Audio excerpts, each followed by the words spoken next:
관음보살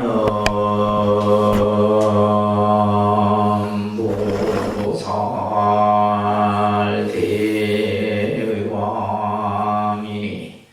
감로병중 흡수양이라나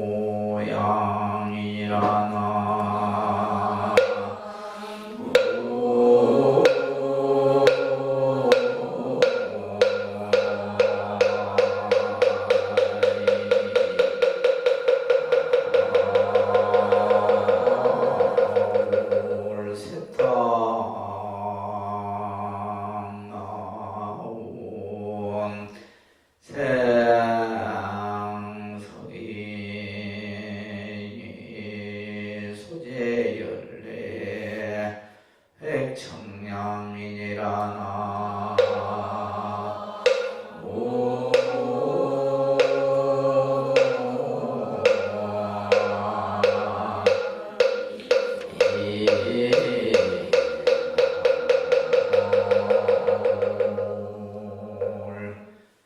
관음보살 대의왕이니 관세음보살은 바로 대의왕과 같으시니 감로병중 법수양이다. 관세음보살님께서 들고 계신 그 감로병 가운데 법수의 그 법의 가르침의 향이 그 병 가운데 가득하니 쇠탁 마운생 석이니 마의 구름을 다 씻어버려서 상스러운 기운이 일어나서 소재열례 백청량이라. 열례라고 하는 것은 우리 마음속에서 일어나는 번뇌를 뜻하는 말입니다. 그 마음속에 일어나는 그 번뇌를 다 씻어버리니 그 가운데서 청량함을 얻게 된다라고 하는 주로 이 개송은 관음전 정각에 이렇게 쓰여져 있는 내용 중에 한 구절입니다. 요 구절 말고도 우리가 관음전에 보게 되면 관세음보살, 무문설, 남순동자, 불문문 이런 데 개송도 있고 하는데 이 개송도 관음전에 보면 이제 많이 쓰여져 있는 그런 글귀죠. 자, 오늘 관음제일입니다. 우리들에게 있어서 우리가 이제 보통 추하루 보름은 늘 불자로서 이렇게 우리가 가족을 위해서 기도하고 수행하는 날이지만은 특히 관음제일하고 또 우리가 지장제일은 한편으로는 어떻게 보면 신앙, 우리 한국 불교의 신앙의 두 축이라고 할 수 있죠. 그죠? 그래서 특히 우리나라를 비롯해서 일본이나 중국은 쪽 지역의 불교권 나라들은 신앙 가운데서도 특히 관음신앙과 지장신앙이 굉장히 성행을 합니다. 자, 그런데 이제 우리가 이러한 제일 때 여러분들이 와서 또 관음 기도를 하고 또 지장 제일 때 지장 기도를 하면서 이런 생각을 꼭 가지셔야 돼요. 관세음보살은 도대체 어떤 분인가? 그죠? 또 지장보살은 또한 우리의 마음속에 어떤 모습으로 있는 것인가? 우리는 오늘 이제 이 관세음보살이 우리 중생에게 어떤 존재이고 또 이 관세음보살이 우리 중생에게 어떠한 모습으로 나타나는가, 또 우리가 원하는 바를 다 성취시켜 준다라고 하는 이러한 믿음으로 여러분들이 오늘 함께하고 계십니다. 우리가 이제 좀 전에 여러분들 한글로 관세음보살 보문품, 이것을 줄여서 관음경이라고도 합니다. 그죠? 이 관음경은 알다시피 법화경의 한 품으로 들어있는 내용인데, 원체 이 관세음보살 보문품이 이제 우리 한국 불교에서는 널리 읽혀지고, 저 같은 경우는 이 관세음보살 보문품을 10살 때 이걸 다 외웠던 적이 있어요. 그래서 이 보문품은 어떻게 제 개인적으로도 그때 당시 하여튼 이걸 다 외워야 됐었어요. 이걸 다 외워야지만 밥도 주고 있었는데 그래서 그때 다 외웠던 기억이 날 정도로 굉장히 오랜 시간 동안에 이 보문품을 독송을 우리가 하고 있죠, 그죠? 그래서 이것을 이제 우리가 관음경이라 얘기를 합니다. 보통 우리가 관세음보살님은 어디에 계십니까? 그렇죠. 독림선언법당에도 계시고 통도사법당에도 계시고 제주도에도 계시고 저 낙산사에도 계시고 그죠? 남해 보리암역에 계시고 결국 우리가 부처님이나 보살의 존재는 우리 중생의 마음속에 늘 있는 겁니다. 우리가 가는 곳에 관세음보살님이 계시고 또 우리가 이르는 곳마다 불보살이 계시지 않는 곳이 없다는 겁니다. 그렇지만 이제 우리 중생의 입장에서 늘 관세음보살님이 어떤 분이지, 또 관세음보살님은 어떻게 우리들 앞에 나타나시고, 또 관세음보살님께서 정말 우리의 원하는 바를 다 성취시켜 주느냐. 그러니까 이러한 믿음이 이제 우리가 흔히 말하는 관음신앙이에요.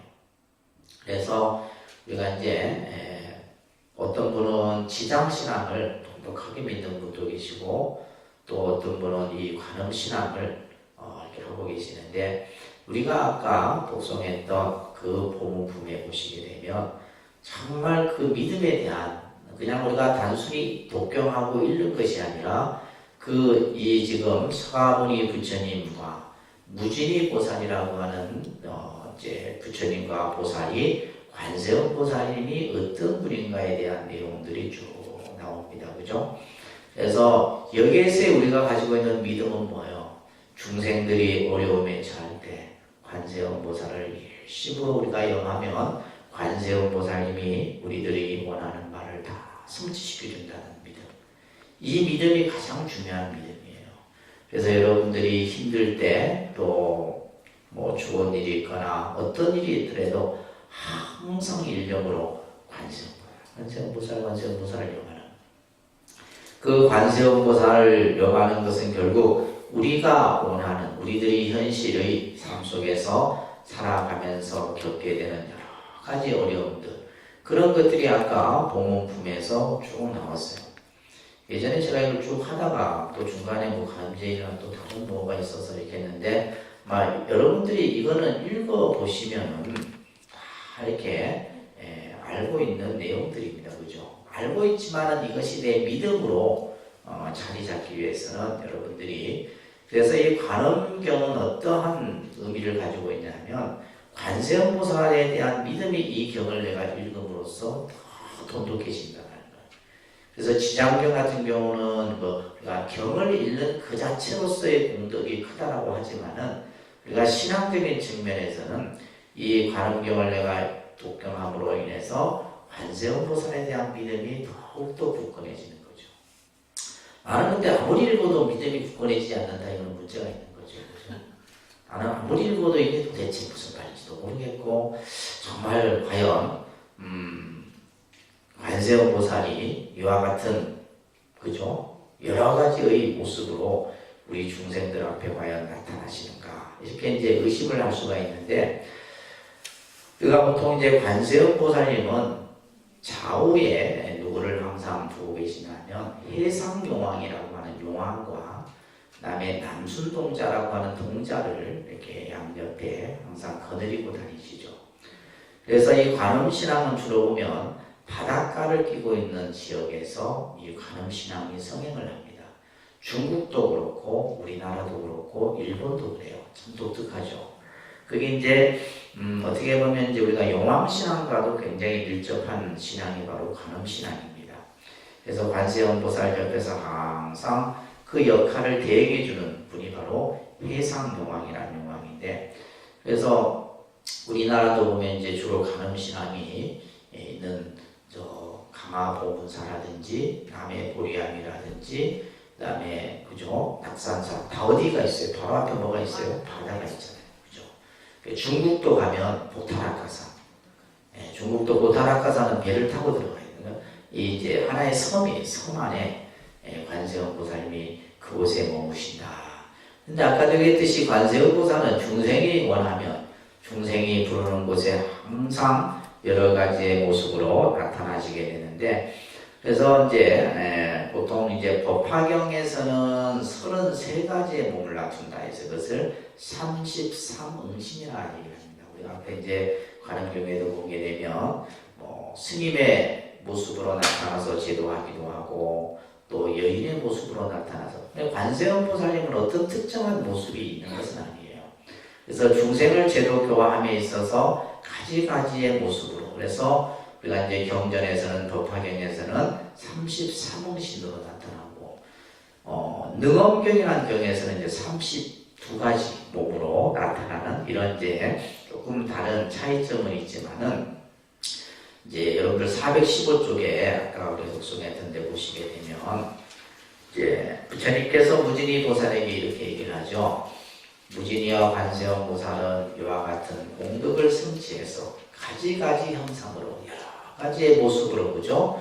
여러 국토에 다니면서, 그러니까 관세음 보살이 어디에 딱 정착해 계신 것이 아니라 중생들이 원하면 중생들의 그 소리를 듣고, 중생들이 고통받는 그 소리를 듣고 다 그 세계에 나타나면서 중생을 제도하여 해탈케 한다. 중생을 제도해서 해탈케 하는 분이 바로 관세음보살님입니다. 그렇기 때문에 너희들은 어떻게 해야 되느냐? 한결같은 마음으로. 이게 한결같은 마음이라는 것이 일심이에요. 일심. 그래서 일심칭명 관세음보살 업문에 나옵니다. 일심칭명. 일심칭명이라고 하는 것은 뭐예요? 내가 생각과 몸과 마음이 하나가 되어서 관세음보살 이렇게 그 관세음보살을 염하는 그것이 바로 일심칭명이에요. 그러면서 한결같은 마음으로 관세음보살께 공양해야 한다. 그래서 이제 우리가 오늘 관음지일이 뭡니까? 바로 관세음보살 임전에 공양을 올리는 날이 바로 관음지일이에요. 여러분들이 관음경을 읽고 또 우리가 앞에서 42수진원도 독송을 했잖아요. 그죠? 이 관세음보살만이 가지고 있는 독특한 진원이 42수진원입니다. 이 42수진원은 이쪽 지역에서는 잘 안 해요. 이제 서울 쪽에서는 이 42수진원 독송을 굉장히 많이들 합니다. 그래서 이 42수진원 같은 경우도 여러분들이 이제 관음 기도를 할 때 이 진원을 독송하는 것도 한 이제 기도의 방법이죠.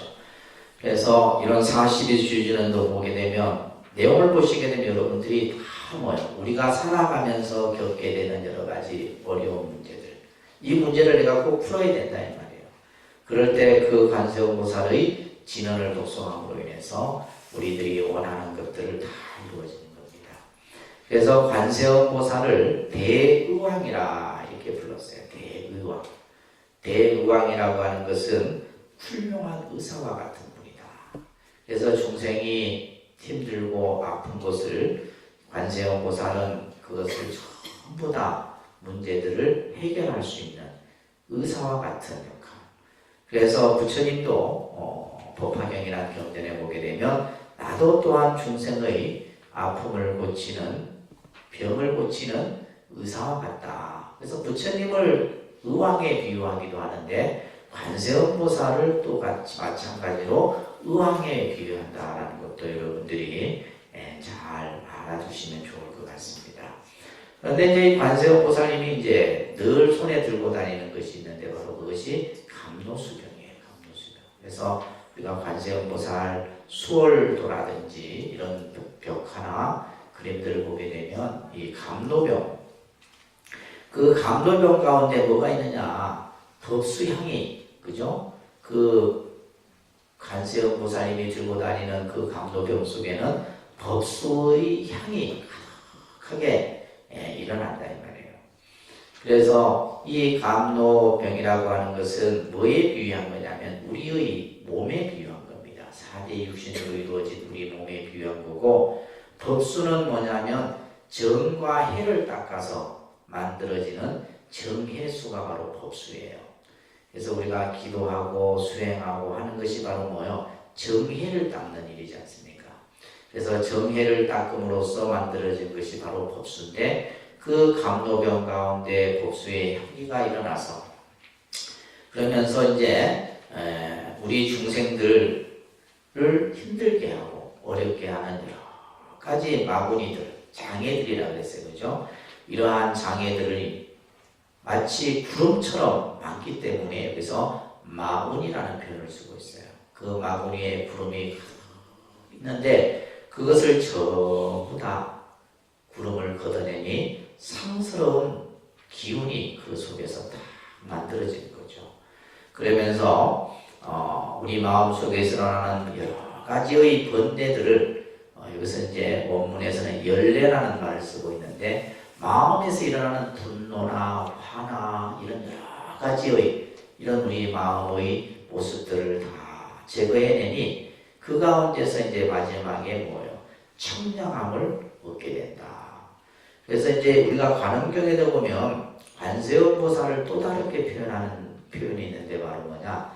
관세음 보살은 두려움을 없애주는 분이다 라는 것을 여러분들이, 그래서 여러분들이 살아가는데 힘들고 어렵고 뭔가 두려움이 생길 때 관세음 보살을 영하게 되면 관세음 보살님은 바로 우리 중생들이 두려움을 느낄 때 그 두려움을 없애주는 분이 바로 관세음 보살입니다. 이런 내용들이 지금 이제 관음경에서 나오고 있죠. 그죠? 자, 그러면서 이제 여러분들 보고 계시는 416쪽에 보시게 되면 어떤 장면이 나오냐면 이제 이 얘기를 들어요. 이제 서가모니 부처님으로부터 무진이 보살이 관세음 보살님이 여러 가지 모습으로 나타나고 또 중생들을 위해서 이와 같은 일들을 한다 얘기를 들으니까 어떻게 돼요? 무진이 보살이 갑자기 자신이 목에 걸었던 봄의 영락을 걸어서 이것을 이제 관세음 보살님께 공양을 올리려고 해요. 이게 이제 바로 우리가 공양의 마음입니다. 그래서 공양이라고 하는 것은 내가 가진 것을 그냥 다 드리는 거예요. 이 무진이 보살이 이제 관세음 보살의 그러한 아주 위실력과 그 신통의 힘을 아주 이제 이 서가모니 부처님으로부터 듣고는 이제 관세음 보살께 공양을 하려 했는데 이것을 받지 않으려 하죠. 그죠? 이제 관세음 보살님이 거절을 합니다. 그러자 이제 다시 무진이 보살이 다시 공양을 건드려요. 그러자 또 이제 받지 않으려 하자 이때 이제 서가모니 부처님께서 다시 이제 얘기를 하죠. 그죠? 이 공양을 받아라. 중생을 위해서 이 공양을 받아라. 그래서 여기에서 또 중요한 우리가 가르침이 있습니다. 불보살이 공양을 받는 것은 불보살 스스로가 공양을 받는 것이 아니에요. 이 공양을 받으면 일체 중생을 위함인 겁니다. 중생을 어여삐 여기는 그 마음으로 여러분들이 올리는 공양을 받는 거예요. 근데 이제 우리가 사는 이 현대 사회는 이 물질의 세계에서 우리가 살기 때문에, 그죠? 그러니까 물질의 세계라고 하는 건 그만큼 뭐가 돼 있어요? 오염이 돼 있는 겁니다. 때가 묻어 있다 이 말이에요. 그래서 여러분들이 부처님 전에 올리는 공양에도, 그죠? 청정함이 깃들어야 되고, 때가 일체 묻으면 안 된다. 어떤 대가를 바란다거나, 그냥 내가 관세음 보살에 대한 그 믿음 그 자체로 공양을 올리는 겁니다. 그래서 중생들을 어여삐 여겨서 그 영락을 받으라. 이렇게 하자 관세음 보살이, 그죠? 영락을 받는데, 보배 영락을 받는데 본인이 가는 게 아니에요. 그죠? 하나는 서가모니 부처님께 공양을 하고 또 하나는 다보불탑에게 공양을 합니다. 법화경을 보다 보면 원래 이제 이 다보불이 또 나와요. 그래서 두 분의 부처님이 나오는데 한 분은 서가모니 부처님이고 한 분은 다보불이라고 하는 부처님이 등장을 하는데 이 두 부처님에게 자신의 그 공양을 받았던 것을 다시 공양을 올리는 겁니다. 근데 그 공양을 받아서 올리는 것이 다 무엇을 의미한다고 그랬어요? 중생을 어여삐 여기고 중생을 위하는 마음에서 공양을 받는 거예요. 그래서 불교에서의 공양이라고 하는 개념은 그런 겁니다. 그러니까 이제 법회가 끝나고 여러분들 공양을 하거든요. 그죠? 공양을 하는데 공양을 하는 것이 배가 고파서 공양을 하는 게 아닙니다. 배가 고파서 하는 건 여러분들이 집에서 하는 거고, 공양을 하는 것은 뭐예요? 중생을 위하는 마음에서 공양을 하는 거예요. 우리가 공양을 받는 것도 그렇고 공양을 올리는 것도 그렇고 그런 의미예요. 우리가 제일이라고 하는 오늘 이 법회가 그런 의미로서 여러분들이 항상 초하루나 보름이나 간음제일이나 지장제일에 그런 마음으로 여러분들이 이 법회를 함께 하셔야 되는 겁니다. 아시겠죠? 그래서 우리가 제일이라고 하는 것은 내가 직접, 그죠? 부처님 전에, 불보살님 전에 내가 함께하는 수행의 시간이고, 또 내 자신을 청정히 갖고 가는 시간이 바로 제일이에요. 그래서 이 제일이라는 제는 어떤 의미냐면 닦는다라는 의미를 가지고 있는 거예요. 닦는다. 내가 입으로, 몸으로, 생각으로 지은 내 업을 청정히 닦고, 그죠? 내 공덕을 닦는다라는 그런 의미가 바로 우리가 제일이에요. 그래서 여러분들이 최소한 내가 불자로서 제일에 참여하고 제일에 공양을 올리고 제일에 함께하는 그 의미만큼은 여러분들이 정확하게 바로 이해를 하셔야 됩니다. 그냥 뭐 여러분들이 오늘 이 자리에 뭐 시간이 많으셔서 이 자리에 참석한 것이 아니잖아요. 그죠? 스스로 내가 내 자신의 수행의 시간이고 내 자신의 업을 닦고 공덕을 청정히 갖고 가는 것이 바로 우리가 항상 제일에 참여하는 마음가짐이다.